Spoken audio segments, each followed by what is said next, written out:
John's on the. We-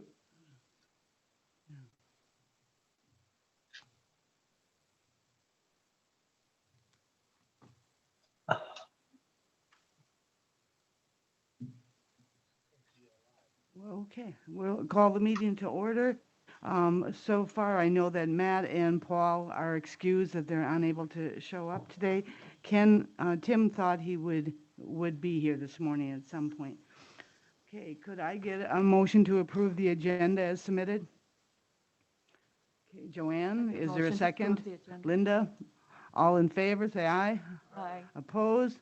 Hearing none, the agenda is approved. Could I get approval of the minutes from our August meeting? Okay, Mark, is there a second? A second. Okay, Doak second. All in favor, say aye. Aye. Opposed? Hearing none, minutes are approved. Aye. Public comment? Okay, then we will move on to the unit manager reports.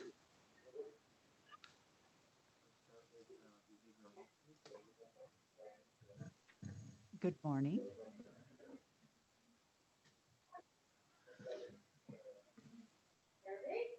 Any questions to start with on the data spreadsheets that I submitted? Okay. Um, Since last month, I would say some of the major changes that have taken place is this, well, as of this week, one of my contracted staff, um, I want to say her maiden name, it's Kelly Davis, but it's really Kelly Kovneski, was approved to move into the CCS director position, which was formerly, it became vacant the end of July. So we're pretty excited. She's been contracted with us for, I think, at least 3 years. So it's a well-deserved transition. She knows the program very well, and it will be nice to have the extra support.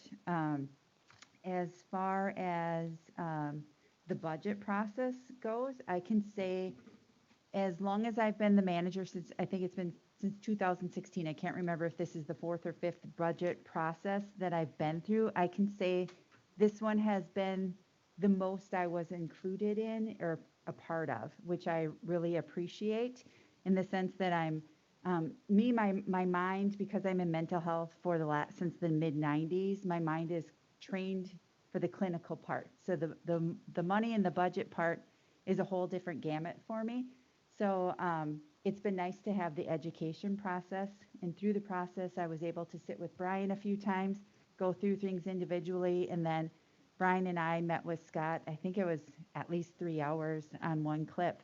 We were able to go line by line through the budget. And the nice part for me about it is I know my programs, I know what's in my programs, and and not to be disrespectful, but better than probably the accounting piece of it, where it was helpful to be able to go through and say, well, this doesn't make sense and this is why. Why is this here and not here? And to kind of help with straightening those kinds of things out and making it more sensible. So now for me as a manager going into next year, when people tell me to look at my budget or we need to take a look at things, I have a better idea of what I'm looking at versus it being Greek, which has been a good process for me. I have had, since last time we met, I've had 4 staff who have had to go get tested for COVID. 3 of the 4 were due to exposure from work. The interesting part, so far so good, none have tested positive. I think we have a few pending results yet. The scary part, I think, for staff is the fact that 3 of the 4 were exposed, and when contact tracing was done, our client denied having any contact with anyone. And so they found out secondarily to it and then went and got tested for it. So it wasn't through contact tracing that they were able to find out, gee, you were exposed because person X had symptoms or ended up getting tested or tested positive for it, where then it's after the fact finding out somehow they found out and then they went to get tested. So it's becoming a bit more real because it's hitting a little closer to home with staff. And And it makes people a little uneasy. When we talked last time about screening people, the population we work with isn't always the most reliable and upfront. And this was just a good example of that. In addition to my 3 staff being exposed to her, we have a contracted provider that also was face-to-face exposed to her for longer than an hour, riding in a vehicle. I'm sure wearing masks, but that can be how quickly that stuff can kind of add up. And none of it was discovered through contact tracing. So it just leaves a little bit of angst in staff's guts when you hear about it. Yes, You asked in the beginning, do you have any questions about yours? yes. I don't know which one is yours. Could you tell Oh, me? I'm sorry. Mine would be, let me. Oh, it's not. I apologize. It's the blue one with the grass beside. Oh, thank you. Yeah. But I wanted to share a positive story. I don't know how much you're into the day-to-day workings or how things are going, but just this week we had a youth who is in a placement and is in our program and struggles quite significantly. And we had the morning started out before 8 a.m. Staff started working on a situation that was arising. We had our staff meetings. We're kind of collaborating, and it's like, and as a group, we came up with a plan in the event this happens, knowing that there's a good problem this could happen. Well, it happened, and I just want to let you know that how pleased I am with my staff who were on crisis in the afternoon, the collaboration between them and Corinne's unit to come up with a plan to figure out how this young girl would not have had to go to the psychiatric hospital at the tune of $1,800 a day. And it would have been, and not just money, the trauma that causes individuals when they have to be placed in a psychiatric hospital when it wasn't needed. We had staff who were willing to sit after hours and sit with her till 9 o'clock at night, no questions asked. And I just want people to know that that's the folks you have working in your human services department. No complaints, no questions.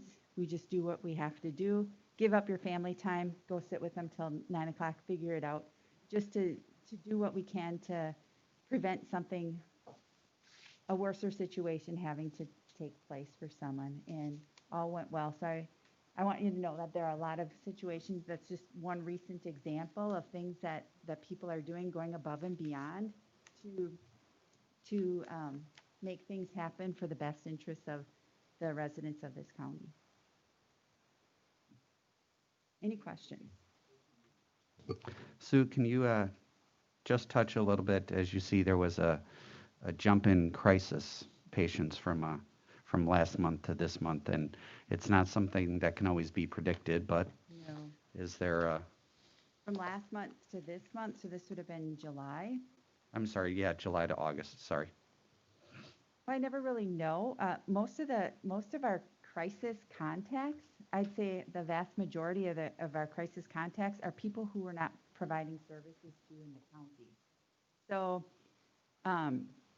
we have had a few individuals passing through that they happen to be in our county when they have crisis. We had, that was just a few weeks ago. That was. Yeah, so to say I have an exact answer, I don't know. I could anticipate with school getting underway or starting and the honeymoon of the new school year starting to kind of probably be over. We'll likely start having an increase in calls to the school. During the school year, we get, I'd say, a pretty good amount. Most of our contacts, I think, over the summer have been for adults, not necessarily youth. Sue, I have a question for you. Yeah. I heard you mention that you have staff members that, which I know, work late in the day, work weekends, do things. Mm-hmm. Your case workers get paid overtime or time and a half or something along those lines. How about the supervisors? When you're doing that, is that part of your salary or are you getting paid extra also? Supervisors, we're salaried, so Okay. we just have to work. You just work no Yeah. matter what, Yep. so. But So our staff try to flex their time. So for example, my crisis staff that was on, it went into the evening. I don't know exactly when he got done, with everything, because you not only do with your crisis, then you have about 3 hours of paperwork that you have to follow up with to get that done as well, to document everything that took place. So the hard part is all of my staff have their regular jobs as well, seeing the clients and everything. So it's not always feasible to flex. So if you're on call on Tuesday, this is Tuesday afternoon, he has clients all through the week scheduled. So the only way you could flex would be to cancel your clients, which isn't a good thing. So he may accrue some comp time. I don't know where he's actually at.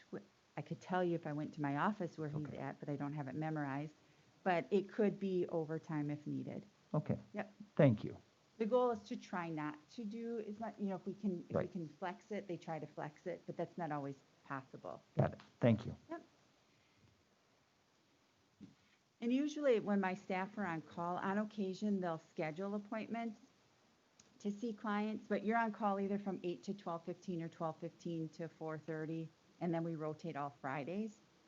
If you're on call, though, we likely don't schedule to see clients, because if you get called out, you have your client with you, you have to interrupt your session and go because crisis takes precedence. And so when we think about their time and that time, then if they're not called out, they're getting caught up on paperwork or doing those tasks, or you get called out and then you're just even more behind on paperwork. It's an endless paperwork process. Okay, Yeah. thanks.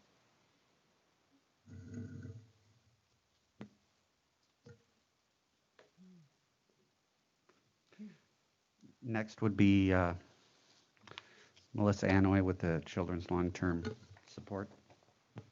Good morning, everybody. As you recall, I'm the Family and Community Services Unit Manager with Human Services. I supervise programs including Birth to 3, Children's Long-Term Support Waiver, Coordinated Services Teams, the Transportation Program, and Adult Protective Services. In previous months, I provided you with a brief overview of the Birth to 3 program and the Children's Long-Term Support Program. This month, I'll go over the basic information on the Coordinated Services Teams, or CST. So why do we need CST? Because we believe in growth, learning, and recovery. We believe in a team approach across agencies, and we believe in supporting families with a family-centered, strength-based approach. What are CST services? The CST initiative was developed to bring multiple systems of care together to best meet the needs of children who are struggling to maintain their overall well-being. The program was formally developed in 2002 when the CST initiative was created, but the philosophy was captured in 1989 with the Children's Come First Act. Essentially, the act was created to create a collaborative system of care. Coordinated services teams wrap around consumers. The goal of the program is to find informal supports for consumers and their families so that they can eventually function well in the community without the need for formal supports like human services. Coordinated service teams meet monthly to review goals, discuss progress, and plan, and then they manage crisis situations as well. The team works collaboratively to strategize how to help the consumer not only remain stable in the community, but also thrive in the community. Generally, consumers with coordinated services teams learn how to effectively problem solve, how to cope with struggles they encounter, and they also increase their level of self-confidence so they're better able to reach their goals. How do we provide these services? Referrals are received from within the agency and also from community providers. In order to meet eligibility standards, children have to have a severe emotional disorder and be at risk of out-of-home placement. They must also be involved with multiple systems of care, including behavioral health, child welfare, juvenile justice, special education, or developmental disability programs. Teams are developed based on the individual's needs. The team members could include counselors, teachers, law enforcement, friends, neighbors, church leaders, or social workers. The consumer chooses who they want on their team. This process empowers the consumer and increases the likelihood of cooperation, ownership, and success. Through CST, the partners come together to learn how to best serve the child involved. The program encourages teamwork, family involvement, connecting with schools and service providers, and the program is committed to remaining strengths focused. Each partner involved with the team commits to meeting on a regular basis, usually monthly, to discuss all of the successes and struggles. The team members strategize how to best assist consumers in gaining success. The team members are asked to share knowledge and resources to help the child and family succeed. All partners are asked to participate in discussions and be involved with the plan of care. Meeting minutes are taken and reviewed as a team. The minutes help the team remain focused on the goals and help to keep the child at the center. At the beginning of developing a team, roles, strengths, and goals of all team members are discussed. Team guidelines are created and reviewed monthly, and if disagreements arise, the rules are reviewed and enforced. Each team member has a facilitator who is responsible for creating team agendas, reinforcing the collaborative approach, encouraging balanced participation, and engaging the child. Kewaunee County's team facilitators include Lori Nellis, Rhonda Rummel, Tina Parro, Karina D'Antoine, and Francesca Vasquez. All of the facilitators are social workers in other programs and trained to facilitate CST teams in addition to their primary role. The CST program is grant funded.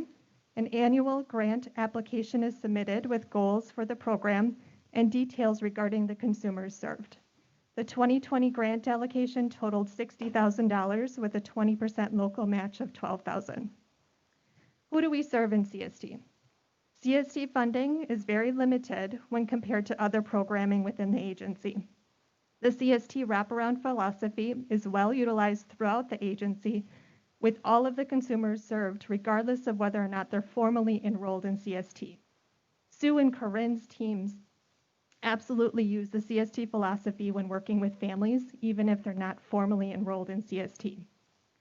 The children formally served in CST generally are in programming because they either don't qualify for other programming or they're on wait lists for other programs. Furthermore, the funding connected to CST is much more flexible when compared to other programs. So our agency will formally enroll eligible consumers when they have unique service needs that can't be met through another greater funded program such as CLTS or CCS. We currently formally serve 9 children in the CST program, and the age of consumers varies. We have had a child as young as 4 participate, and others are nearing adulthood. Overall, the initiative has been very successful for those involved. Children feel more supported and confident as a result of the process. Families become more involved in their child's life. Children feel more connected with their school and community. Communication between providers improves. Families become more educated about resources available to them, and team members are able to see the bigger picture of why a child might be behaving the way they are. Some of the struggles connected to CST include that it can be difficult to bring teams together. Sometimes families don't want to work together and don't want to be involved, and the paperwork involved for the facilitator is really daunting, along with the assessments as well, which are time consuming. Any questions about CST? Sue just whispered, Stephanie Oswald is also a facilitator. We have a lot of facilitators that are trained in the process, which is good because, like I said, the process is utilized throughout the agency, whether or not it's a formal team or not. So we try to have all of, as many of the social workers trained in the wraparound philosophy as possible. Any questions about CST? Okay.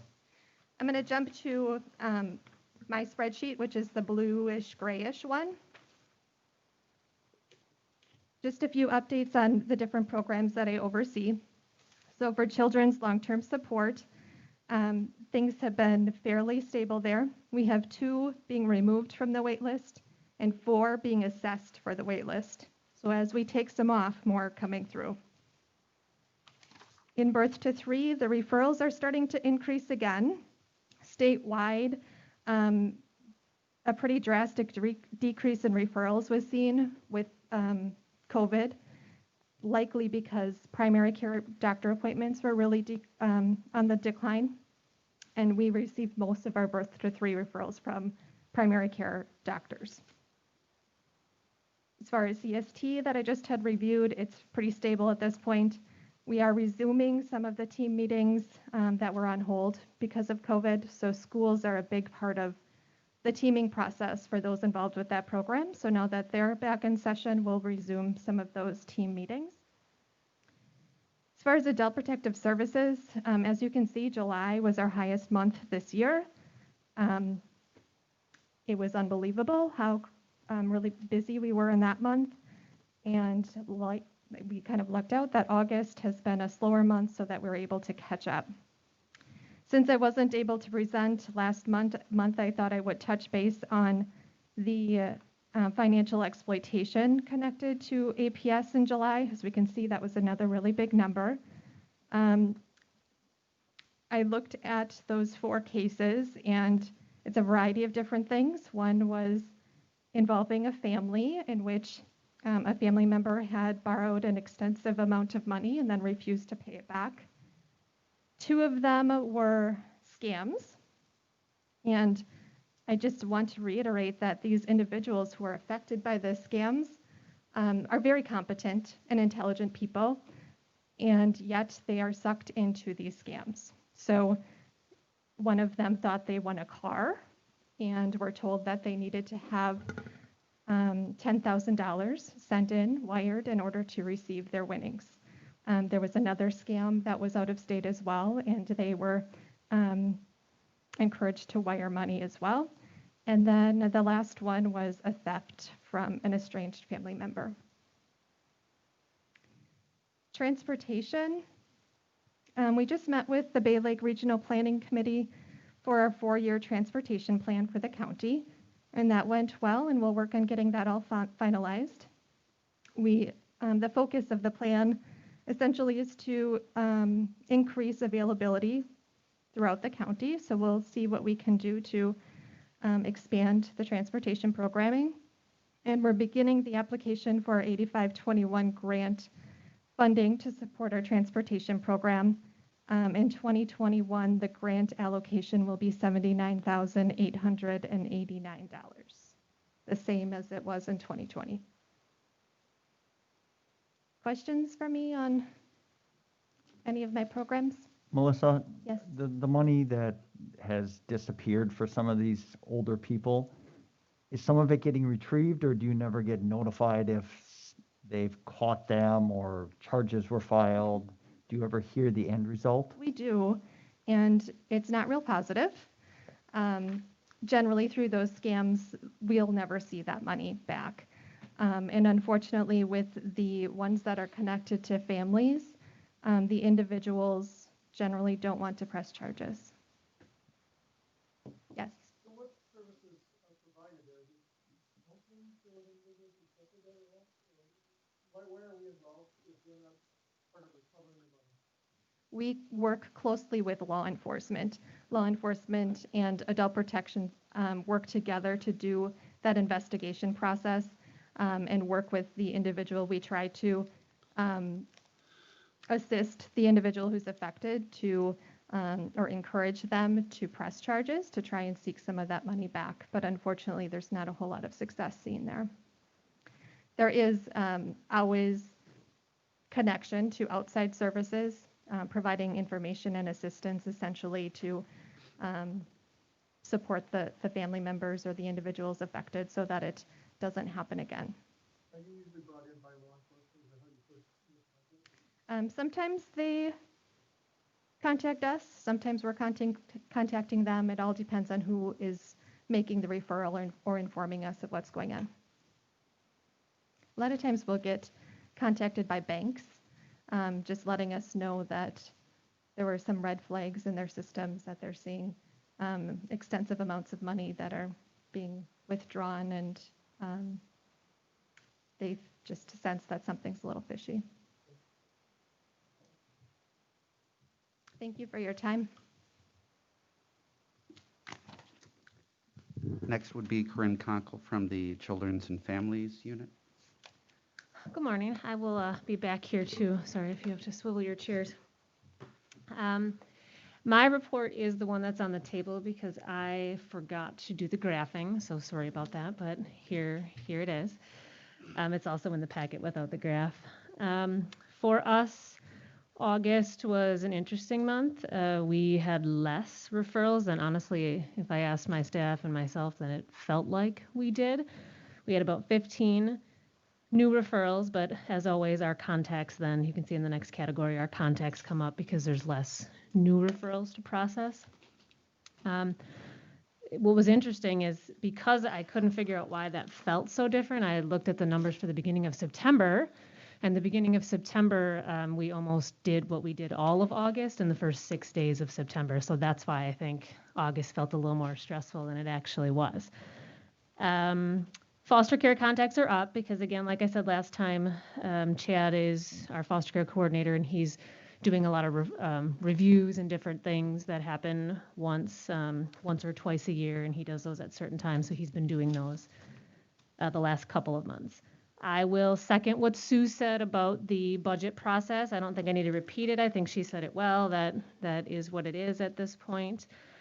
We sent 2 young people home in the month of August, or to appropriate relative resources, which is always what we're looking to do. Again, I'll second what Sue said about some of the collaboration between units that has to take place in order for those things to happen. Certainly on one of the kids that was taken off of our out-of-home care list, that was about collaboration between services and units to make sure that safety issues are resolved and we can go back to the parental home.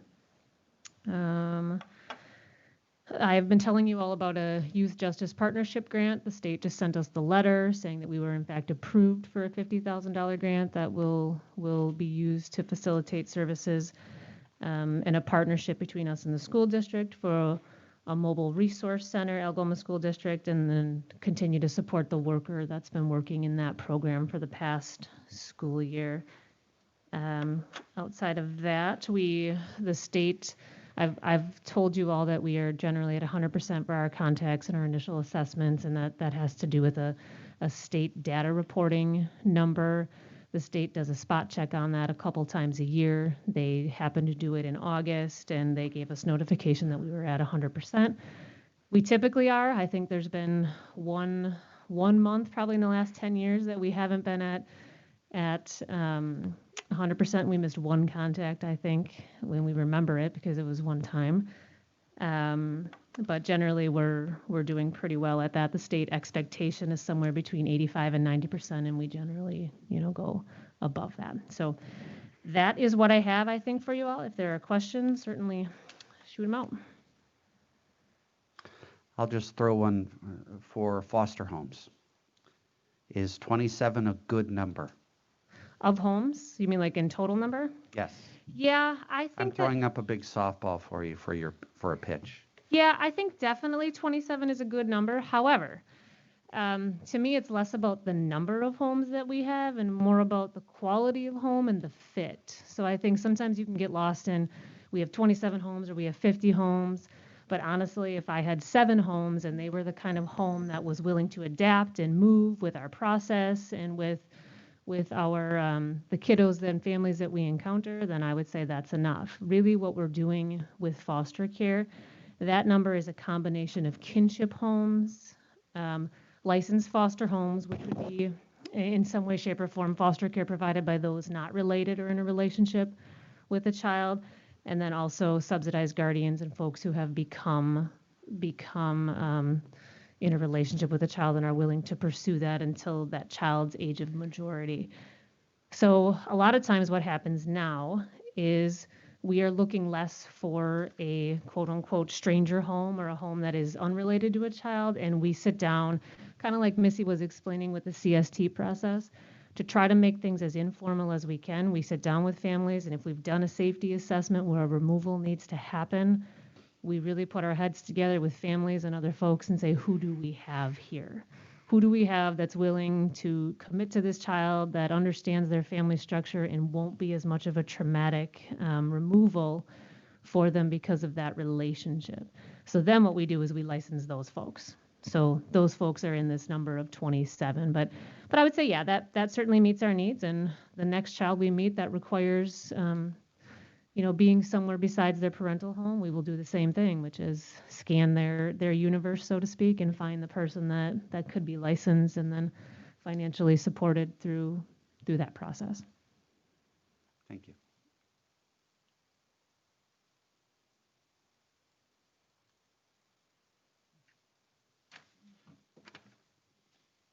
Okay, then we're ready to move on to Brian. Okay. Good morning. I'll hang out in the back row here with everybody else too.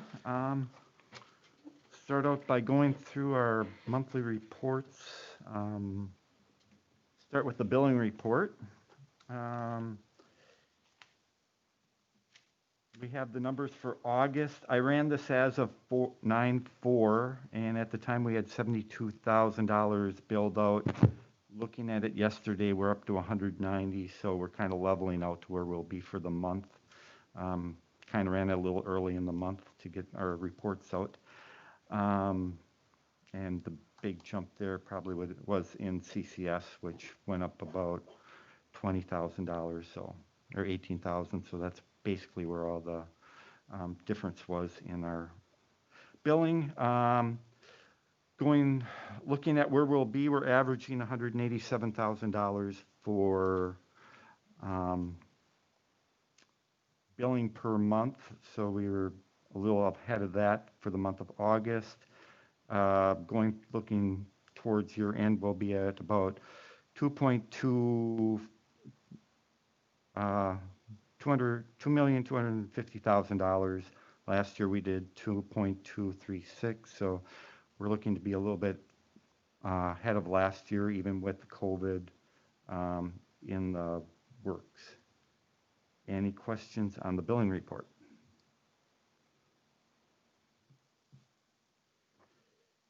State aid report, we've filed for July. We are in the process right now of working on August. We've received money through June for our reports. We're kind of hitting our thresholds right now, so a lot of our maximums will be paid out. We did receive our BCA from in cars. That was $320,000 or $332,000 back in May. And we do have some more BCA money coming for DCF through Sparks. That's going to be in the amount of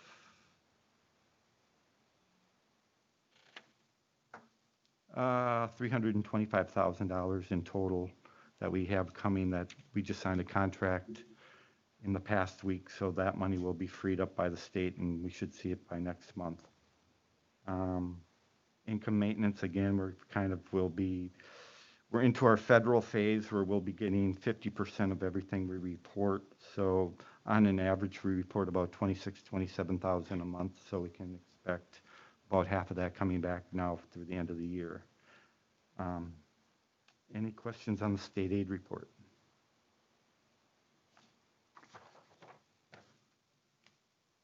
Contract status, basically looking forward, everything is in line. Basically because of COVID, some of our services were down a little bit in the earlier part of the year, so we should have no problem staying under our balances. The only thing we do have that's gone over is clinical data solutions, which is TCM, which we only in the past have done contract for the annual services. So the amounts there are basically upgrades to the system that go on throughout the year. We have started doing the contracts for 2021. There should be a list of contracts that were submitted to you for review. Process will be going on for the next month or two, and we should be wrapping that up before December 1st. Any questions on the contract statuses? I do have a question. Sure. I have a question, Brian, and this goes to our board meeting the other night. Scott, you talked about contracted people that we're talking about bringing over onto staff. Eh, Are they on here? Is this part of that? They are not something different? Correct. Okay.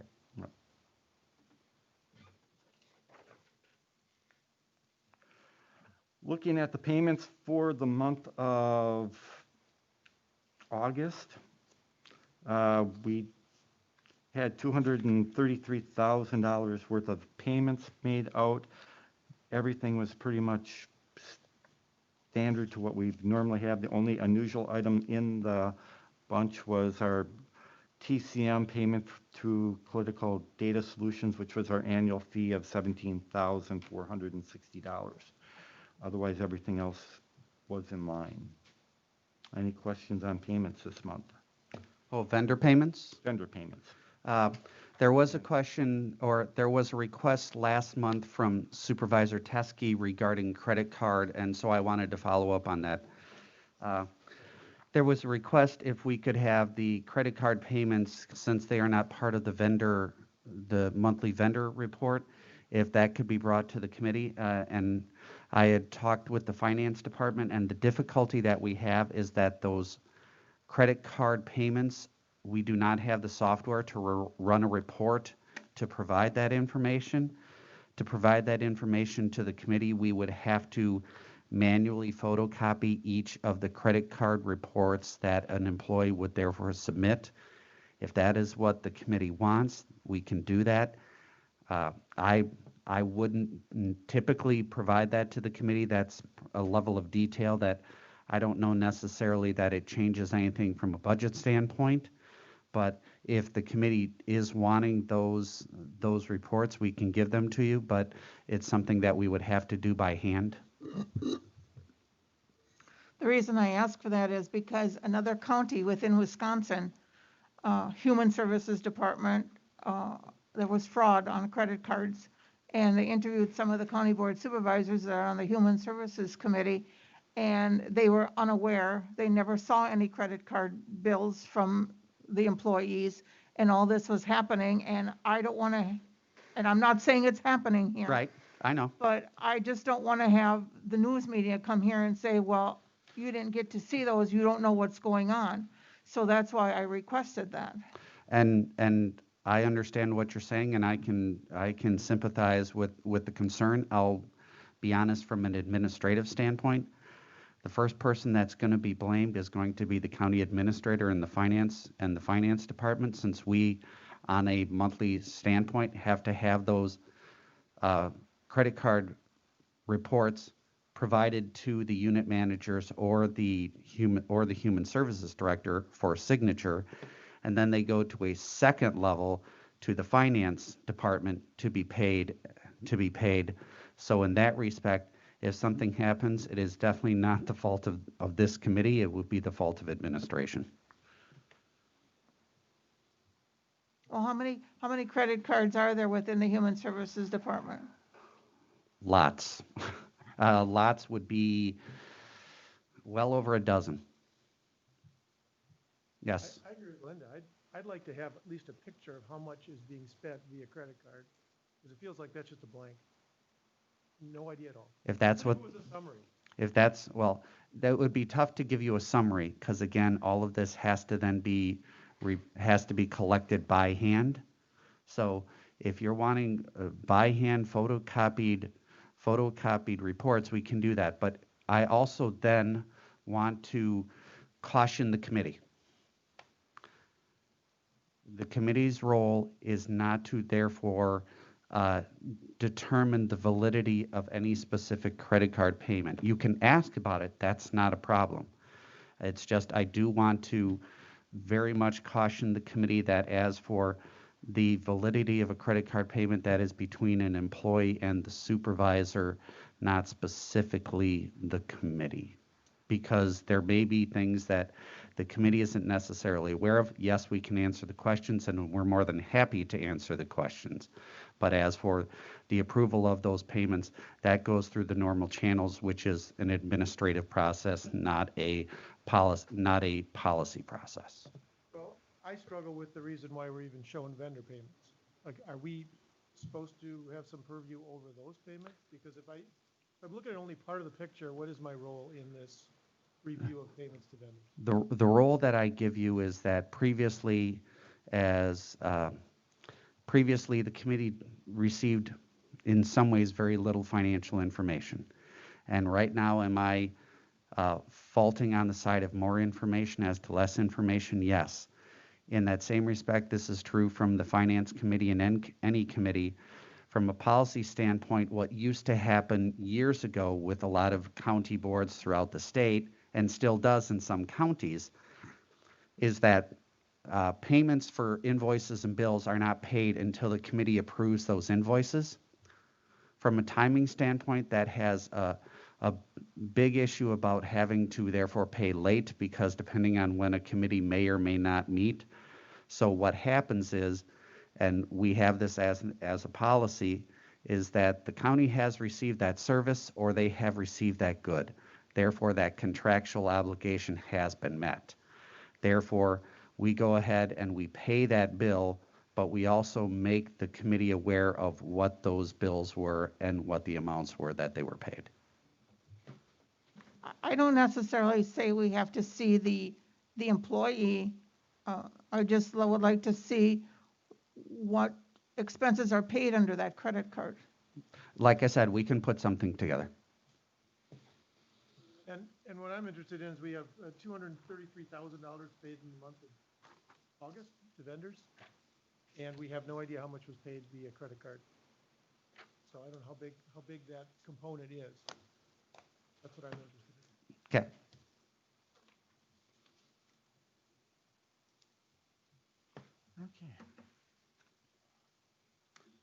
Okay, moving forward, looking at the accrued financial statement for July. Again, July is the 7th month, and we should be around 58.35% of expenses for the year, and revenues. Again, I did accrue in known expenses and revenues that pertain to the month of July or earlier that have not been paid or would be paid in August and September or even further out. Going forward, looking at the administrative department, 86% is where we're at for revenues. That's because we received the BCA payment in full in July, or actually it was August, but so we received a large amount of money, but that will be it for the year in that area for the most part, so it'll kind of dwindle down or come back into norm as we go throughout the year. And our expenses for the unit are at 53%, and again, with the admin section, we do not have the expense of a department head, so those expenses have been out and we've been lower than average there. Going into economic support, our revenues and expenses for the year are right on track at 58 and 59%. Children and families, we did receive a TCF payment, one of them for $3,000. We have another $3,000, $6,000 coming. We'll be claiming throughout by the end of the year up in the Children Protective Services Department. So that's why and we didn't budget for it, so that's why the percentage is like 10,000%. But going throughout, everything is, the expenses are at 53%, so actually the expenses are down overall, and the revenues are, again, this is driven by children and families, is driven by DCF, so a lot of the revenues have kind of just started to max out up there, so we'll start seeing the expenses coming out in with less revenues coming in. Going into the behavior health section, at the bottom we are at 61% and 63% for revenues and expenses respectively. And the CCS, we're already at 61% of our known revenues, so hopefully that's kind of the number. We will probably be the biggest revenue amount coming in, and that's basically driven by Medicare reimbursements. And getting into the family and community section,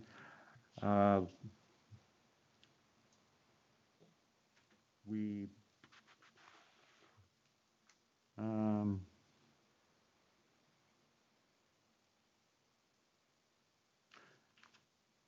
let's see, nothing. Expenses and revenues for the long-term support unit are at 44 and 58%. So our revenues are a little bit lower, but that's kind of driven with the CLTS delays, or how we run that program. And everything else there. Going to the DEET, looking at birth to 3, we have maxed out on our state grant there. So the 41,000 or whatever, 42,000 or 48,000, I think is what we get for a max there. That has been maxed out. So from now on, all the expenses will be county paid. And going into the aging section again, Health Protective Services has been kind of very busy lately, and we can see it in the expenses. That is capped off though at about 30-some thousand for revenue, so we will have more coming in there. And we'll see some more expenses now that transportation is starting to ramp up again, getting a little busier, but we are nowhere near where we were back to pre-COVID days. And in that section, we did receive our DOT payment back in February in total, so we will have, that's why our revenues are 79% and our expenses are at 50%. So overall, as a department, we are looking at, our revenues are at 65%, so we're above where we need to be, and our expenses are staying in line at 57% compared to the 58% we should be at. Any questions on the financials for the month? Yes, sir. Where do we expect to come in for the year now? Well, right now I have 802, but that's where we are as of July. In total, I think we will probably come in doing some analysis for the budget in the 100,000 to the good, if not better, depending on what our WIMCR payment comes in at. So $100,000 under budget? yes, we should be good. In fact, if we want, I'll do it this way. It's almost, I would like the committee to kind of go backwards and go at the end and work its way backwards. If you look at the last item where it says total human services fund, you'll see the tax levy. The tax levy is always going to be 100%. So from the revenue standpoint, right now, if the target is 58.33%, we're currently at 65.3, which means we're above our projected target. And from the expenditure standpoint, we're at 57.6, which is right in line with our target of 58.33%. So as a whole, from a department, we're doing rather well. And then if you look at individual units, that's where if you see it say total economic support or total children and youth services and the like, that's where you want to compare your 58.33 to your revenues and to your expenditures. And again, remember that revenues and expenditures vary at times because of timings, but that helps to give us a general idea as to where those units are and where the department is as a whole. So for right now, we're looking good. Are there some that are looking better than others? Yes, but in the overall picture, currently we're looking good. And from an economic standpoint, only because I'm going to do my update more about the budget, is I had placed a challenge upon a number of staff to try to increase their billable hours, and they have responded superbly. We continue to see an increase, which therefore is an increase of revenue. And so I do want to commend the staff, and what we're starting to see is that we're starting to see the fruits of that labor. So am I saying that we're out of the woods? This is the first year we're doing this. We just started it in July, but I am encouraged with what I'm seeing from a financial standpoint and from what the staff is doing.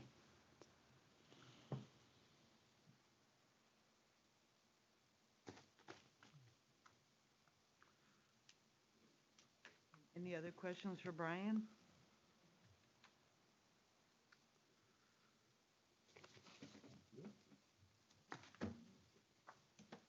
And number 8 on the agenda, we are not doing, so we're moving on to number 9, human direct. Yeah, I'll explain only because that was an oversight on my standpoint. I was wanting to have the county, this committee, have a presentation regarding birth to 3, and Melissa did tell me that the staff person was going to be on vacation, but I completely forgot.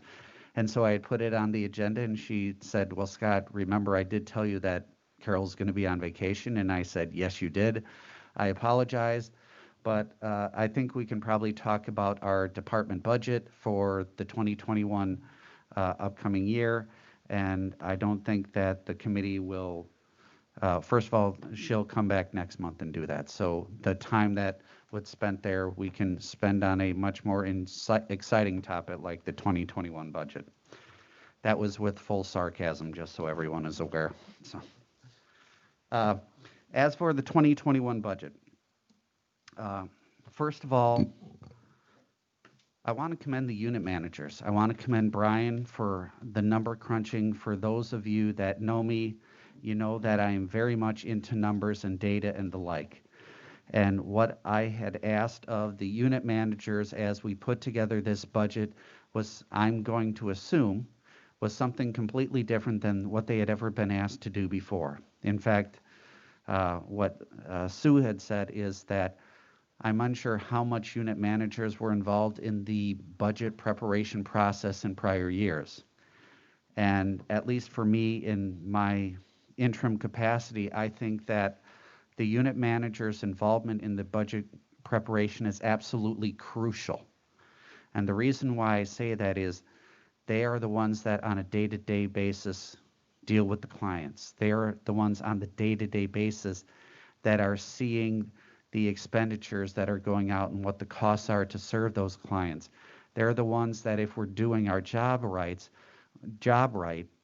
are seeing on a monthly and weekly basis the revenues that are coming in because of the billable hours that those clients are doing, or those grants, or that state aid, or any of those types of things. And so, as the interim director, I had challenged the unit managers to take ownership of their budgets. And the reason why I say it is, in having my conversations with these unit managers, we talked about, or at least I had talked about, what to kind of focus on and what not to focus on. So I'll give just a very quick example. In the Child and Protective Services unit, if we really look at it from a budget standpoint, the salaries and benefits are going to be the salaries and benefits. Corinne is really going to have no control, if we'll call it that way, because if she has the staff, she has the staff. We have to pay them. We have to pay their benefits. In that same respect, cell phones are what cell phones cost. Travel is what travel costs. The copier is what the copier costs. Office supplies, when we're talking about a $5 million department budget, office supplies aren't a lot of dollars. So where the dollars are that really affects Corinne's unit has to do with how many clients are in treatment foster care, how many clients are in regular foster care, how many clients have subsidized guardianship, how many clients have court-ordered kinship and kinship care.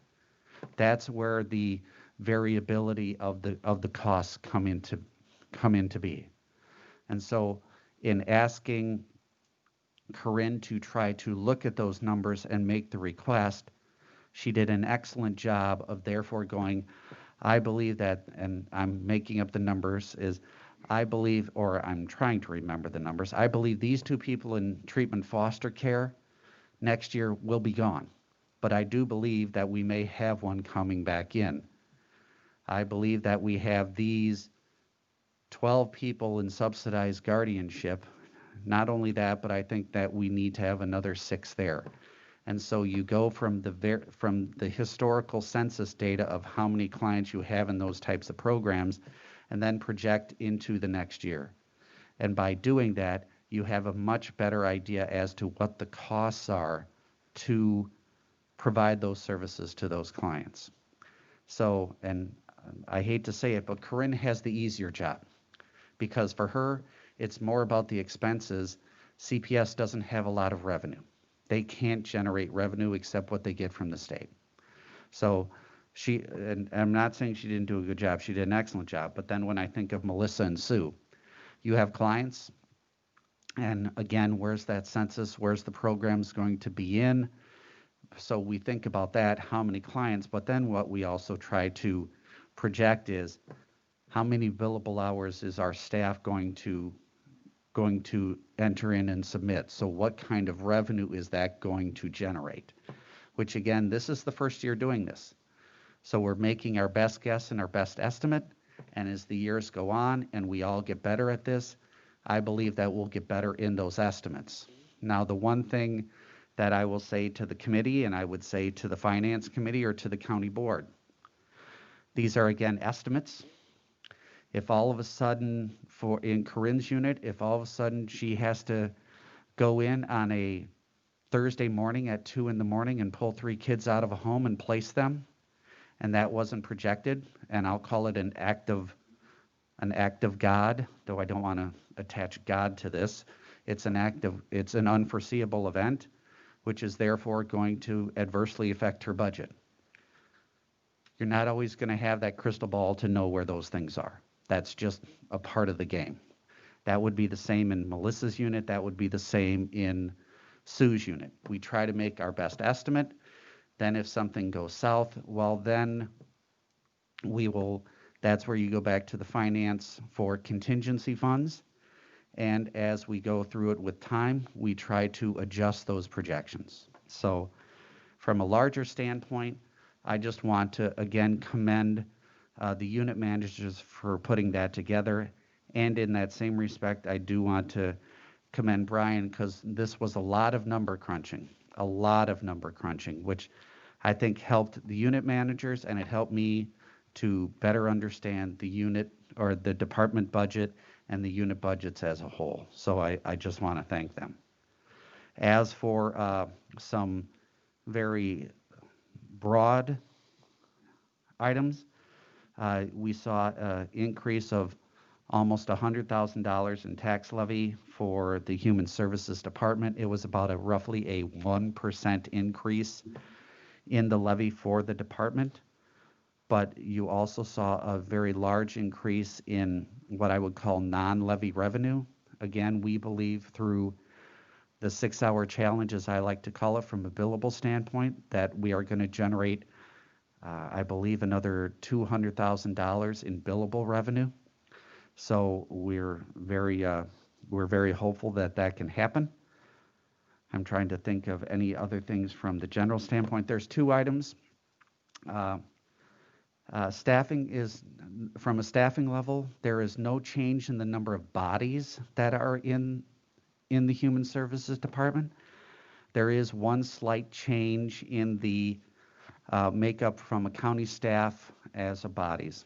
I wasn't sure how the county administrator or the county board was going to move forward with the request of taking what is a contracted position. That's, in other words, an employee that works through Helping Hands that provides services to our department, how that would be received, transferring or transitioning that contracted person from a contracted position to a county position. For a little bit of history, the county has had contracted positions for a long, long time. I can tell you as a county administrator, that's really nice from a budget standpoint. Why? Because as a contracted position, we're not having to pay the benefits that are usually paid to a county employee.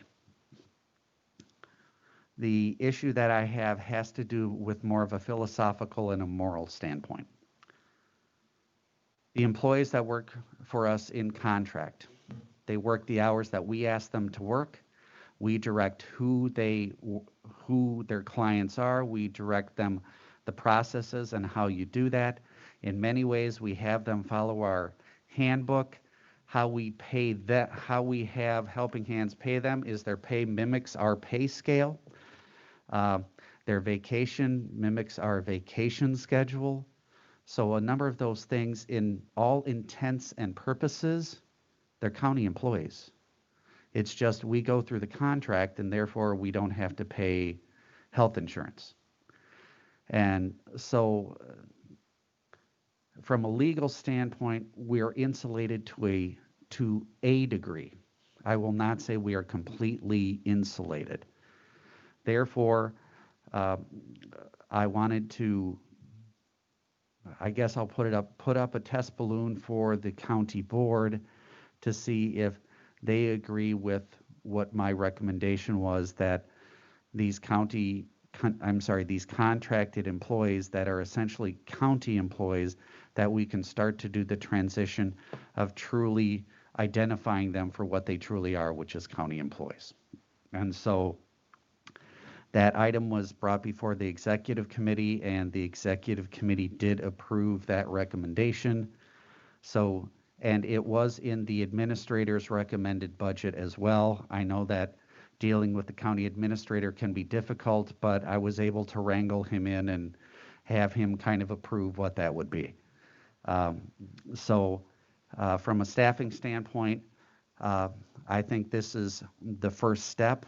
I would eventually like to have other county, or I'm sorry, I have to be careful when I say that I would have other contracted employees start to make the transition to county employees. They've been with us for years. They are essentially employees. We need to basically honor that and make them county employees.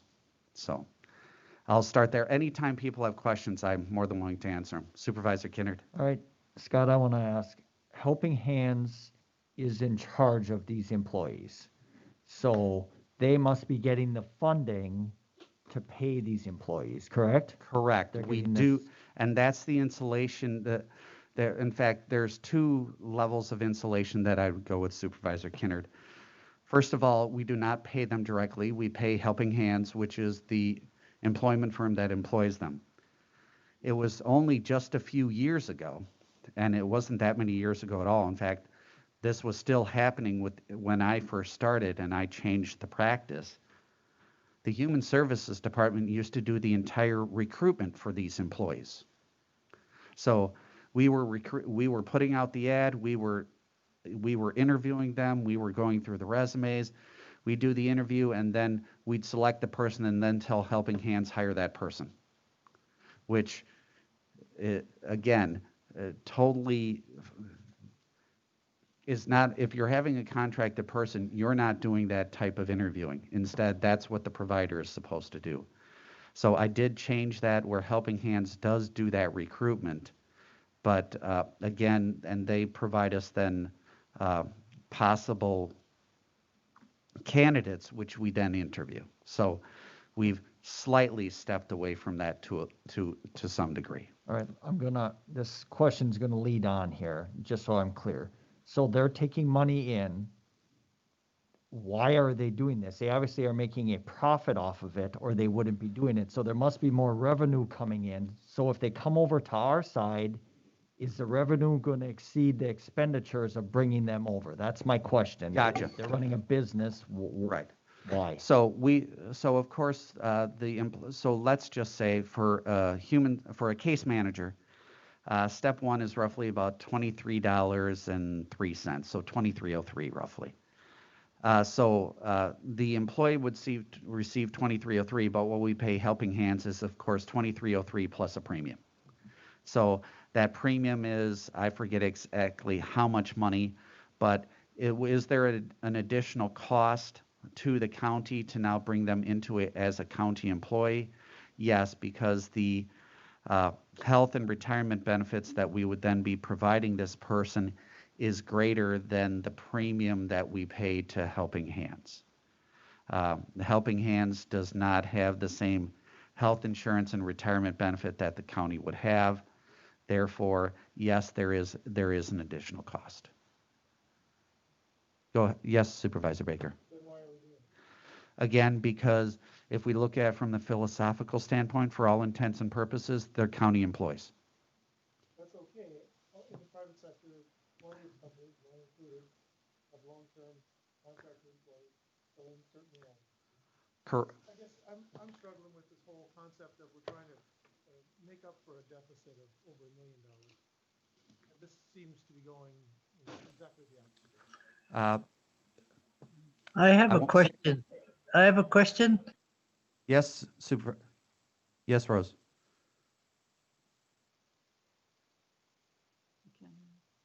Go ahead. She does something.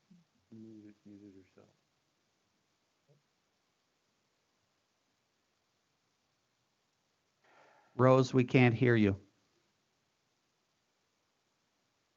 Okay, I had to pay for what I got from Helping Hands, so I don't consider that a county service. I'm not sure what you need to explain a little bit more clearly for me. I'm not understanding. Okay, for county services, normally you don't pay for it, and you get it, and the county pays for the workers. For Helping Hands, when I hired somebody from Helping Hands, I had to pay them separately. I had to pay.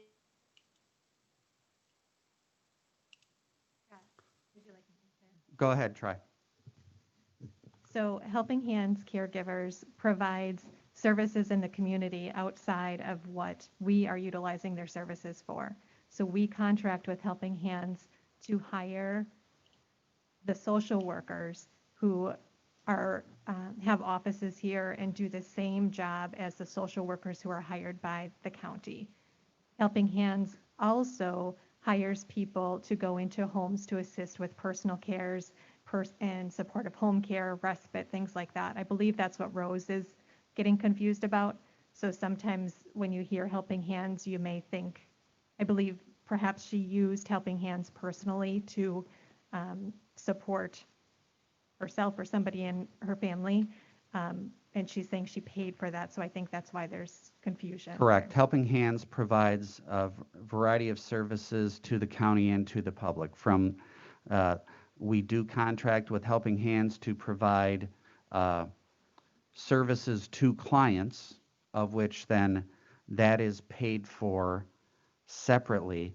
But then Helping Hands also does provide staff that we specifically direct. But I want to get back to Supervisor Baker's question because I don't want him to think that I'm ignoring it.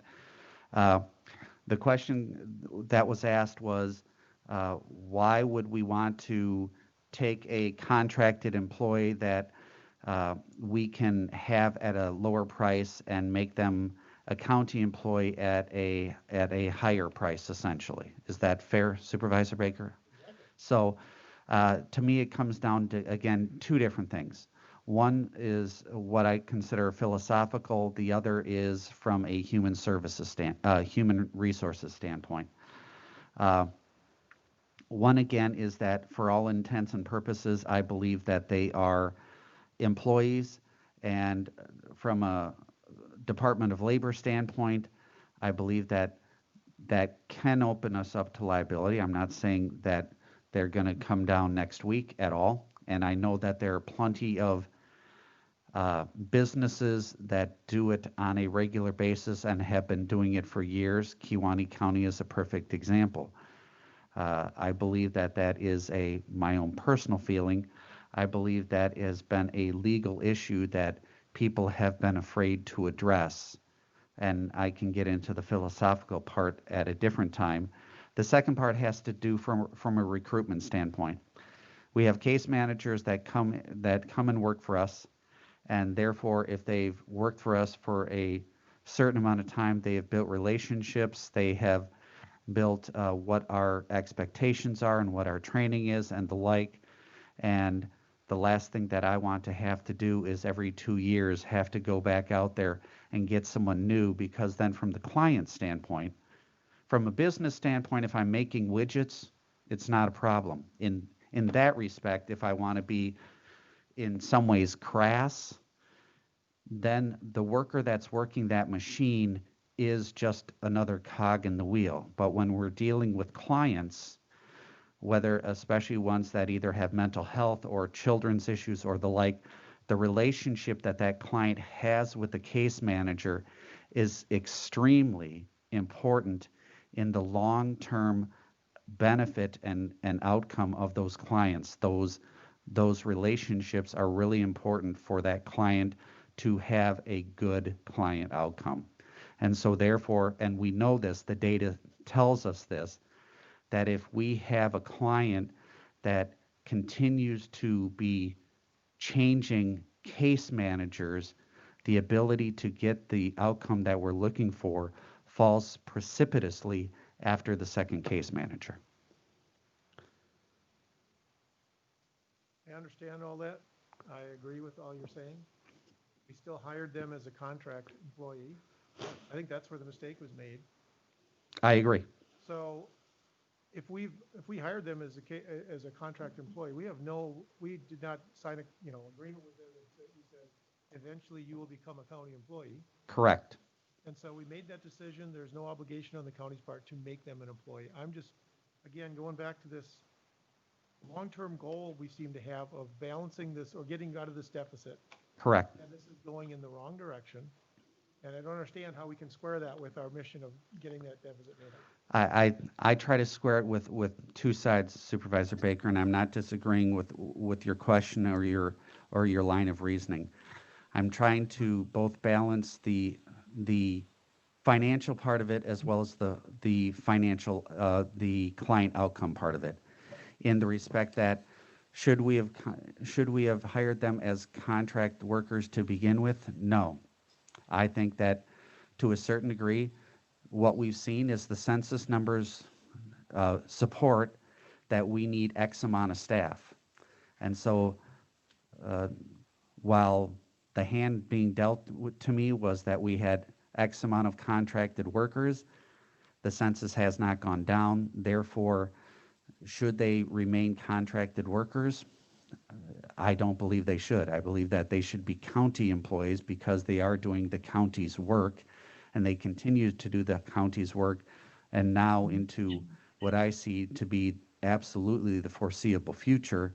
I don't picture the contracted workers to be temporary in any respect. And since we are treating them in, like I said, in all essence, as a county employee, then let's be honest about what we're doing and make them county employees. And I think we can do that and still balance our budget and address the deficit. I would also add, if I could here, at the risk of opening up a can of worms, that we look at long-term plans, when Scott says things like positive outcomes for clients, in part what he means is that those relationships are in essence creating less expensive outcomes for clients, because the face and the words and the familiarity with a certain case manager who we want to keep, who we think we are unlikely to keep long-term because of this contracted status, is going to create some long-term expenses that maybe we wouldn't have if we retained as well as recruited the right folks. I have to advocate for hiring them. In my career and when I was working, I spent 14 years hiring contract employees. So I had maybe 8 regular employees under me. At any given time, I'd have an average about 8 contract people under me. So when I would go to HR to make my case to hiring these people, it was they would keep them as a contract person because it was cheaper, probably $20,000 to have them as an employee. The problem was that then, as Scott has alluded to, these people, I just get them trained and after 9 to 18 months, they would go to a real job. So then they would, the clients that they were working with would be upset because they would have this turnaround once a year with a new contract person handling their accounts. So, and I was constantly every week interviewing people to replace these 8 revolving contract people that I had. So I have firsthand experience of why it's just is so much better to have them as your employee, because essentially, as Scott has alluded to, they are an employee that's been working for you, and ethically speaking, they should be hired. Scott, do you have a plan? I know you said there's a plan out there. You're talking about 5 employees, I believe. You talked about bringing 1 in this year and sort of phasing them in.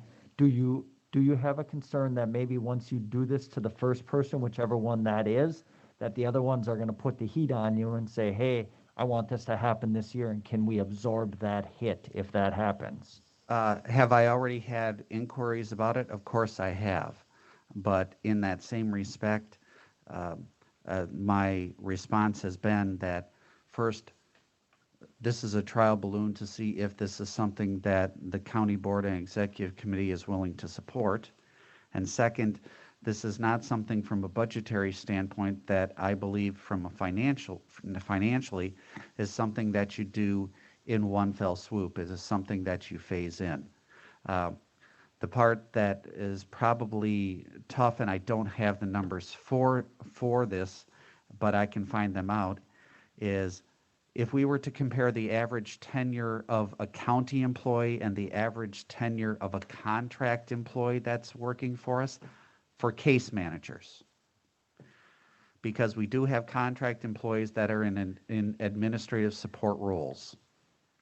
But from a case manager, the case manager tenure of a contract employee currently is less than 5 years, probably less than 3 years. Yet the average tenure of a county employee is probably well over 10 years. And again, from a recruitment and retention standpoint, to me, that's an important part from an HR standpoint. But again, I don't want to ignore the long-term client outcome impact as well. I know that I've had numerous discussions with unit managers regarding costs and how we do things and how they affect this current budget, but what are the long-term fiscal as well as personal impacts for the clients. Tim, I agree with you. I think there is a risk of losing non-contracted staff because of this. I have someone who's been there a year, and it will be looked at, why not me? I've been here just as long. What's the difference? And they're in a program that is if she's meeting these billable marks, would it, in it of itself, pay for itself? Yes, there's a deficit. I understand exactly where you're coming from, but is she responsible for the entire county's deficit, or the human services deficit that is accrued for the last how many years? Is she accountable or responsible for the decisions or the poor decisions maybe that have been made in years past? I don't think so. And the cost to have to train someone new, in addition to the impacts that it has on clients. I am struggling right now with someone because I've had these contracted positions. They come and they go. I think we've had to hire 2 or 3 this year. You spend hundreds of dollars to train them, hours of time to train them, And then they get accustomed, and now I'm trying to hold the pieces together with a woman who's been inpatient multiple times in her lifetime at the tune of $1,800 a year. I don't know if you know that Medicaid will not cover the cost of an inpatient psychiatric hospital for anyone over the age of 21. They will cover for below 21. Why, I don't know. That's a whole different song and dance. But that's an expense, and we're responsible as a county to provide those crisis services. So when Corinne talks about long-term expenses, that switch in person, we're trying to hold this woman together so she doesn't end up in the psych hospital, which is going to cost far more than probably in the end what to have her as a county staff. So I think there is a real risk of we may lose someone because of this. I guess the biggest question is here, and again, I am very sympathetic, and I understand the issue regarding current budget deficits and the extra cost of going from contract to a county employee. I do believe that we can, as a department, I do believe long-term and that we can make these transitions, hold the employees accountable, and not only provide good services and retain these employees, but also in the long term, address the deficit that we have. I think we can do both. If not, then history will judge me and I will be wrong. My question is, more questions. Fundamentally, do we all buy into this idea of making up $1 million deficit? And I'm completely sympathetic to what's going on. Right. I can't square those two together. Well, I'm sorry, I interrupted. I apologize. The other thing is, how many contract employees do we have? Have we decided to make a fundamental change? And when we contract with an employee, are we going to say, let's not do that anymore because ultimately we're going to transition them to a county employee anyway. Let's just add that position and start them out right as a county employee. All those things seem to be all in the mix here. So first question, how many county employees are contracted? If we're talking from a case manager standpoint, Total. Because this sets a precedence for all contracted employees. Well, and there's, and I'll say it this way, there are different types of contracted employees in the respect that our psychiatrist is a contracted employee, our psychologist is a contracted employee, our therapist is a contracted employee, and we have another psychiatrist that is a contracted employee, but those are individual contracts. If we then go with contracted employees through Helping Hands, we have, and unit manager, please, I'm going to test my knowledge, but correct me if I'm wrong. We currently have one in CLTS. We have 3 in behavioral health. We have none in CPS, but we then have 1.5 administrative contracted employees. So that would be a total of 5.5 contracted employees, but 4 of them are case managers. Not including, that's in human services. How about for the whole county? There's the only other contracted employees, and with contracted employees, there are no others. We have temporary employees that you would see at highway and parks, departments that need project employees right now with public health for contact tracing and the like, but nothing that would be considered long-term or longer-term contract employees. So it's exclusively in the Human Services Department. Okay. Another question? Absolutely. That's why we're doing this. It's the budget. Why was this question not brought up in this committee first? Why did it go to executive committee first? Because I'll do it this way. Again, it comes from the budget process. So the budget process does it a certain way. And the budget process has that the county administrator makes a request to all department heads to therefore put forth what they consider to be their budget request, which is then brought forth to the county administrator and finance director, which then review that department budget.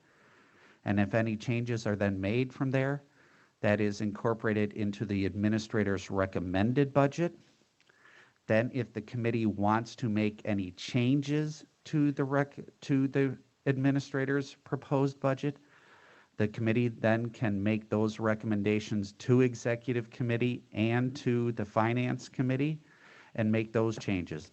I purposely, now I'm putting my county administrator hat on, I purposely take that process because when I put together the county budget as a county administrator, I want to do it what I believe personally is in the best interest or is the most equitable in my mind for the county as a whole. I do not want to therefore incorporate into my budget specific requests from this committee or that committee because that's the part which I'll call small p politics. It's not liberal or conservative, Republican or Democrat, but those then are the small p political considerations that committees may want to therefore have to affect the 2021 budget, whether they want more staff, whether they want more money, whether they want some other type of outlay. Usually it has to do with asking for more money. Sometimes it may not. I don't think that answered the question, though. I apologize. Then why wasn't it brought to this committee first? Why was the idea of converting someone from a contracted employee to a permanent employee not discussed at this committee before it went to the executive committee? Because from a department standpoint, again, I'm sorry, you're right. So from a process standpoint, when we're talking about staff requests, departments can make that request to the executive committee prior. Usually the problem was, with the timing in this respect, these requests are not usually done prior to the county administrator distributing his recommended budget. It is usually done after. This is the first year that I am aware of where we had the executive committee making these determinations before the administrator's budget ever came out. Then a follow-up question would be, since you've given us a copy of the budget, and Yes. since some of these things are clearly out of our hands, what is our role in this budget pertaining to the human services? If the committee so chooses and they would like to see additional changes put into the budget, what they can do is they can then, as a committee, say, we would like to make this recommendation or that recommendation, which is then forwarded on to, depending on whether it's a monetary or a staffing request, those would then be forwarded on to those committees to therefore make any changes that, to whether accept or reject the recommendation of that committee. But what can this committee do with the human services budget? Because we wouldn't forward that to any other committee, right? We would just be within the human services. So, budget. yeah, so let's say that you wanted, so I'll give an example. So let's say that you wanted to add another $100,000 of levy into the human services budget. Then as a committee, you would be making that recommendation to the finance committee. The finance committee would then have that on their agenda. They could either accept that recommendation or deny that recommendation. If the committee were to decide that they wanted to add 2 more staff to the human services budget, that would go to the executive committee and they could either approve that or deny that. If the committee decided that they wanted to take the other 3 case managers that are contract employees and make them county employees, they would therefore, you would then forward that recommendation to the executive committee and to the finance committee, and they would either accept or deny those requests. Those are all increases. Correct. And if it's a decrease, same thing. But I wouldn't need to go forward with anybody. It would be a debate within this committee then. Well, you can still debate that, but then you would be making a recommendation to the finance committee to amend what is the county administrator's proposed budget. So let's say that you wanted to take $200,000 out of the human services budget and or you wanted to eliminate a program or eliminate staff. Again, that recommendation would go either to the finance or executive committee, depending on what it is, and they would either accept or deny that recommendation. And so whether positive or negative, it would still come from this committee as a recommendation to the finance or executive committee. And the reason why that would be the case is because the proposed budget is these specific numbers. If you're asking for different numbers, then the committee can make those recommendations And then it goes to the appropriate finance or executive committee to amend the administrator's proposed budget. Okay.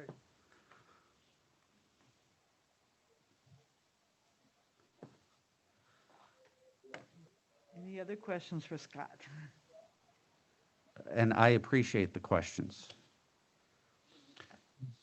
I have more, but I don't want to dominate the whole meeting here, so I'll wait.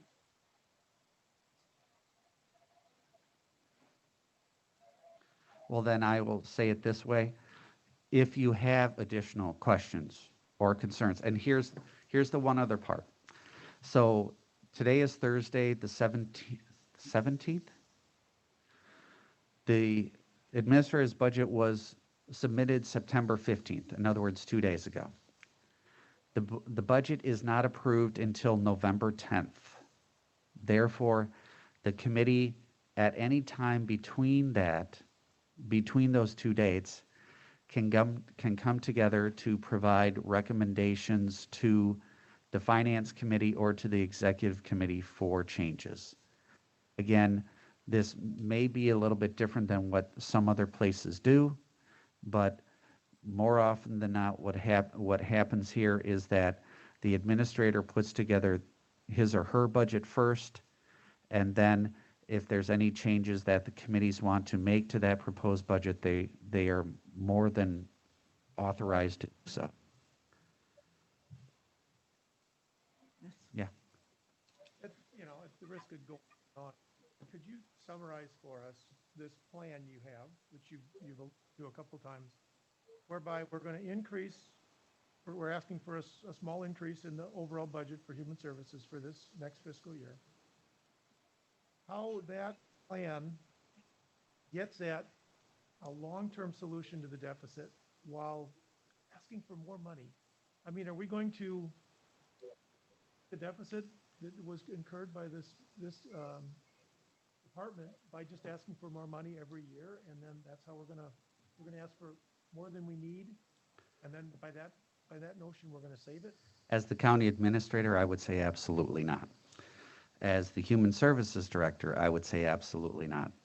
The general plan is such. And again, some may know the history, some may not. There used to be, first of all, I believe that previously the department did not necessarily do the best job of budgeting in general. There are times that I believe that the numbers they gave did not have a real methodology as to how they got to them. So how I look to, first of all, still operate the department while still address the fund balance deficit in the human services fund is here's one of the main ones. For years and years, we would get what are called WIMCR payments, which are payments from the state, which are to pay for previous year deficits. And what the department used to do in previous budgets is they would actually budget to spend that money. So in other words, you had a loss, you got money to cover the loss, but you're spending it. We no longer budget any WIMCR payments. Last year was the first year that we did not budget any WIMCR payments. WIMCR payments historically have been in the hundreds of thousands of dollars. So from a fund balance deficit standpoint, the 1.2, 1.3, 1.25 million that we currently have in the Human Services Department did not happen in just 2 years, it happened in multiple years. Therefore, how I want to address this budget deficit is over multiple years, and one of the main ways is through WIMCR payments. In that same respect, what had not happened in the past, which I think will change, and again, I want to give a lot of credit to the unit managers, is historically the levels of expenses and expenditures, what they would budget for was usually pretty much on target. But what they would budget for from a revenue standpoint was the actual was considerably lower than what they were budgeting for. But again, we started to look at what were the billable hours and how the billable hours is probably the largest impact on department revenues. Therefore, with the challenge that I put forward to the departments, they understand the absolute crucial aspect of those billable hours. And what we're starting to see is that we're starting to see an increase, a markable increase in those hours. Again, if I go back, what we were seeing was roughly the top end of billable hours for employees was about 20 billable hours a week. I've put out the challenge of 30 hours of billable time a week. So, and I'll go back from a real simple standpoint. For the last 2 years, 2018, 2019, the average amount of billable hours that was submitted was about 13,700 total billable hours, which generated approximately $1.5 million.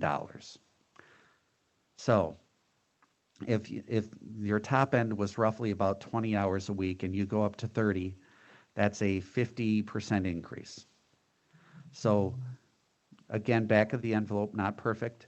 That would mean that if you went up from 20 hours to 30 hours, you could possibly see up to as high as a $750,000 increase in revenues. I'm not projecting that because, again, we're starting to work our way there. But even if we went from 20 to 25 hours a week in higher billable hours, that's roughly about a $375,000 increase in revenues. And I think we can do that. The other thing that I want to look at when we talk about the budgets as well is tax levy for almost all departments, not all of them, almost all departments within the county will continue to increase because of wage increases, inflation, and the like. I am not the type of person that believes, well, we'll just ask for more levy to get ourselves out of our hole.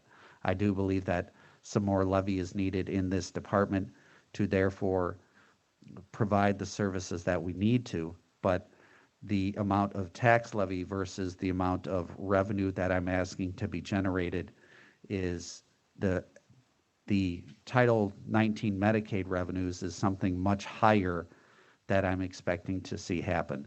And if we include that plus the WIMCR, it is my hope and my expectation that we can start to address that human services fund deficit. So if I understand correctly, it's the 25 hours versus the 20 historic is where you're 25 I'd love to get us hours a week versus 20 hours a week of billable hours. correct. Reported and billed Correct. is going to make up the deficit over how many years? So if you have I'm hoping I want to be close with it by 5. 5 years. Okay. Uh-huh.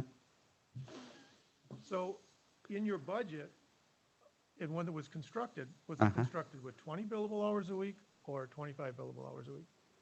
It was constructed with, and this is the difficulty because, again, this is our first year doing it, Supervisor Baker. So what we tried to do is we tried to project some of these an increase in the hours. I can't give you the exact one because, again, each employee is different in the respect that, I'll give an example, Jody Vandervest, who is in Adult Protective Services. When she does her Adult Protective Services standpoint, she can't bill for those hours. But then when she can do some CCS, she can. When we have Jacob Comfort in crisis, there are certain things that he can bill for and can't bill for. So this is our first year looking at this, I guess is what I'm saying. So to give you specific detailed numbers, that I can't because this is our first crack at it. What I'm trying to do is use the year 2020 to give us a better idea as to what is the realistic expectation of billable hours from our employees. The 30-hour challenge is a 30-hour challenge. We also have to remember that for folks that are working 2,080 hours, they have 10 hours of holiday, 1 day of personal days, 2 to 3 weeks of vacation, which is 100 hours, and as well as sick days. So what I'm trying to do is put together a formula that over time here in 2020 allows us to really have a good expectation as to what our case manager should be billing on a weekly, monthly, annual basis. I can't give you exact numbers. The trouble I have with this is that if we are truly fixing it year to year, and if you get up to close to 25 billable hours by next year, we would not expect you to continue to budget at 20 billable hours and show that constantly saving that money. We would expect that budget to get closer and closer. I guess my question is, do we know what the problem was? Have we fixed it? And can we move beyond this deficit that we've got? I mean, if we really are going to, if we pinned it down to billable hours and there was something else, services that we weren't obliged to provide or something like that, you mentioned two aspects of that we could fix.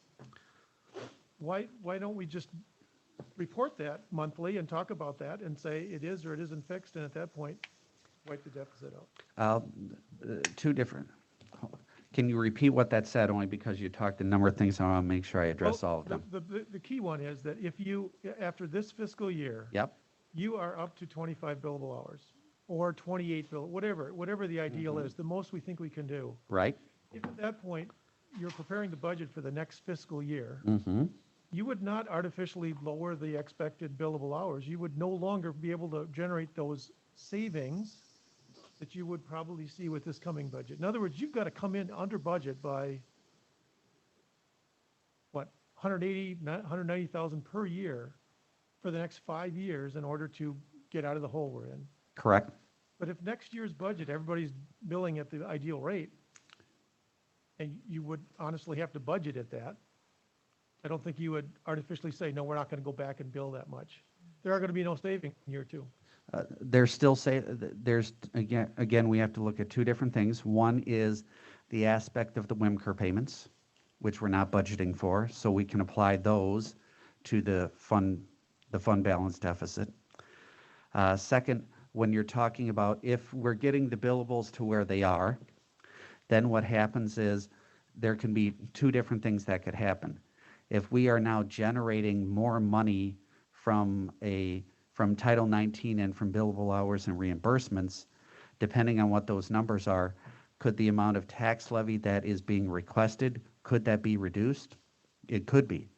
So then the question comes down to, as an administrator, a county board and the like, do we now penalize the Human Services Department for now doing what's supposed to be right, yet there's no way that they're ever going to be able to get to work on their fund balance deficit? Am I making sense? Well, in that regard, then you would artificially inflate the tax levy on those years so that you could show a savings and offset the balance. And Yeah. that was my original question. Which could happen, and it could be done a bunch of different ways. I'll give a different example as the landfill. The landfill for years and years had a deficit, continued to work to operate at a deficit. Finally, what the county board had to decide is, are we just going to forgive the deficit, or how are we going to address that? Eventually, what the county board did is they eventually forgave the debt that they had to the general fund. But part of the reason why they did that is the landfill was closing. But the more important part, and for us, and this goes to the larger standpoint, is when the county has surplus funds, what we could do is we could every single year put those funds toward the Human Services Fund to reduce their deficit. The finance director and I have repeatedly suggested to the finance committee not to do that, and the big reason why is because if we do that, then there's no incentive for the department to change their operations to address what are fiscal issues. So I'm not disagreeing with what you're saying. There's a number of different ways that you could try to address the fund balance deficit. Well, as a committee member, I don't know that I buy in with this idea of always having $1 million hanging over this Correct. department, and no clear vehicle by which we're getting out of it, because I don't hear metrics monthly. I would like to hear metrics monthly about those kind of things which we are trying to make progress on, which would get us out of this hole. All the work we report on is all very good work, but it doesn't address this issue of, are we getting out of this problem we had created in the last, 10 years? All I know is it was here before I came. And we've heard a lot about it, but we came on the board, and I'm just trying to get to the bottom of how we are going to solve it long-term. I'd And- like to get to a point where we can say, you know, structurally, I think everything is healthy in this department, and now we can say to the board, recommend to the board that they wipe that deficit out, as opposed to continue to play games with the budget every year, even as we've improved performance within the department, and just say, okay, we're ready to wipe it out. We're good. I appreciate and I agree with what you're saying, Supervisor Doak. My humble request is this. I became the interim Human Services Director in March. 6 months have passed. A $5 million very complex department, and trying to find out all the different things going on is going to take me a little time. I just ask for a little patience, but when I say a little patience, that does not mean at all don't continue to hold me accountable. Along those lines, are we in crisis 6 months after the previous director retired or resigned Are you talking? within the Human Services Department? My feeling is, from a financial standpoint, no, we are not in crisis. From a staff standpoint, I don't believe that we're in crisis. And from a client standpoint, I don't believe we're in crisis. I think what is happening is we're going through, I won't even say a rough transition, but a transition, in the respect that we're doing things that we had never done before, i.e., I'll give a few examples. We have unit managers that before were never part of the budget process. Instead, the budget was created with little to no input from the unit managers, who are the frontline folks that understand the costs and the like. In that same respect, I don't believe that the unit managers themselves were given sufficient information on how to best manage their departments, both from a staff as well as a financial standpoint. I think that when I brought forward some information regarding billables, that was information that unit managers were not aware of before. And with that, that is now starting to trickle down to staff, that they're starting to therefore monitor their own billable hours and realize, wow, there is something that can be done to help change this, and I can help to make that change. But all those types of things are things that had never been done before, and we continue to work at. I continue to look at data as to who are our high-cost clients, who are the clients that receive the most hours of services. Why are they receiving the most services? Why are these clients the most expensive? Are there different ways we can do that? Is there ways that we can get out of treatment foster care and put them instead into court-ordered kinship, which saves us a bunch of money? So it's that type of data which we can look at now and wasn't necessarily shared before and discussed before, that we're now starting to do as a management team.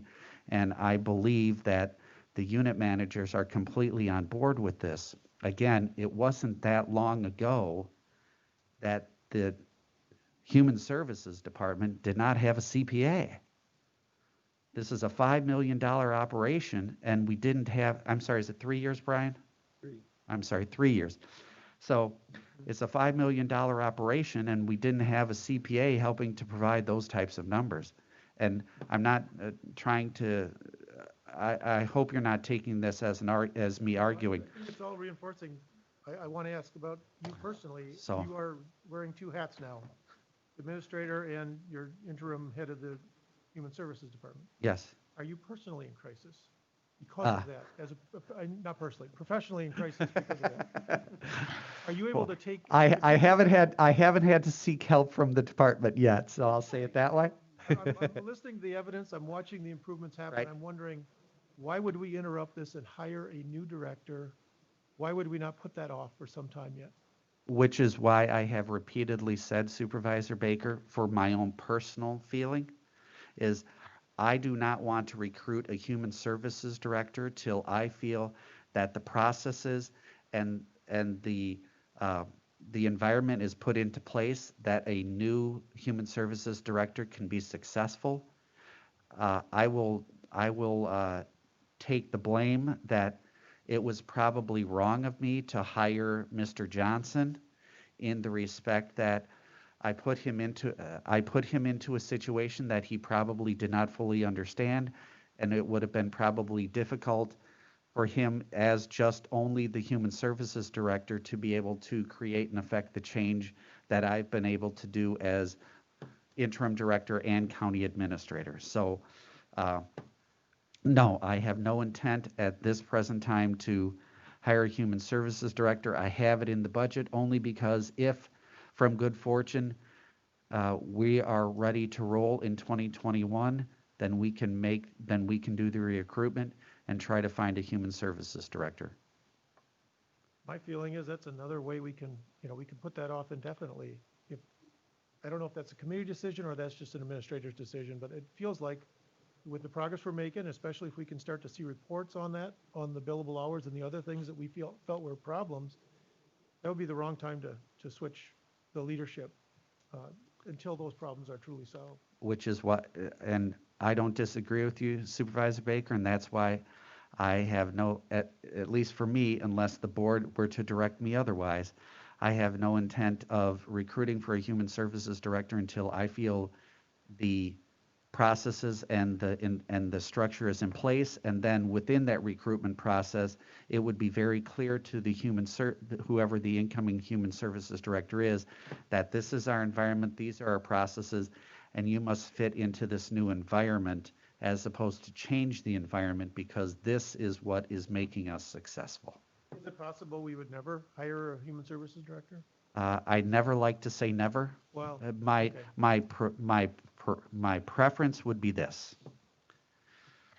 While I enjoy challenges, and I truly do, my concern is that not from a programmatic standpoint, but from an administrative standpoint, I think it's important that the department have someone that can not only provide some programmatic support, but also be able to, to commit the sufficient amount of time to collecting the data, analyzing the data, having those important conversations with the unit managers and the staff. And while I may be able to do it at this present time from a long-term standpoint, I don't think that is probably the most prudent aspect to go with. Would we consider, I don't know how we would broach this subject, but I'm saying, would we consider combining roles within the Human Services Department to fill that role as well as one other? There's a number of different variations that could be possible, Supervisor Baker, and I don't want to say that any one is better than the other. There are some counties that have a human services director and then also a deputy human services director on top of unit managers. You have some counties that just have a human services director, and I forget if Manitowoc is a special case in the respect that the county executive, at the time the human services director left, and the county executive then had the unit managers report to him directly, so he became kind of the acting human services director. That was a number of years ago. I am unaware as to whether he has tapped a specific unit manager to kind of be the de facto human services director or not. So because they're large departments with various programs under them, there's a variety of different makeups and looks regarding county human service departments. So you asked for more time around the reporting on the metrics, I believe it was. When do you think we could start to see that? Monthly? After the budget meeting? Sure. Like in December? Sure. The other thing I wanted to mention was, at one point you had said you were going to start recruiting for a human services director beginning of next year. I thought I heard that in this committee. I was asked, but I have been very clear that I have no intention of recruiting for a human services director until I feel the environment is where it needs to be. And I will continue to repeat that. And you are going to continue to budget as if we have a human services director from January on. Correct.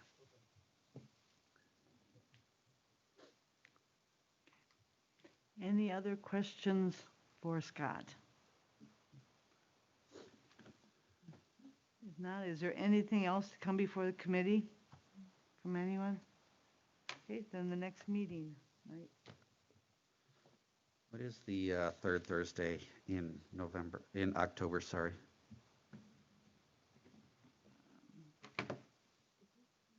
Is it the 15th, Marianne? That would then be the 15th, Madam Chair. Okay. I'm going to trust the sagaciousness of our committee member as to when the third Thursday is in October. I can verify, I have the calendar. Okay. We're good, we're good. 8 a.m., okay. Okay, anything else to come? If not, I'd like somebody to make a motion to adjourn. Motion to adjourn? Okay, Joanne and Mary Ann as the second. All in favor, say aye. Aye. Opposed? We are adjourned at 9:55.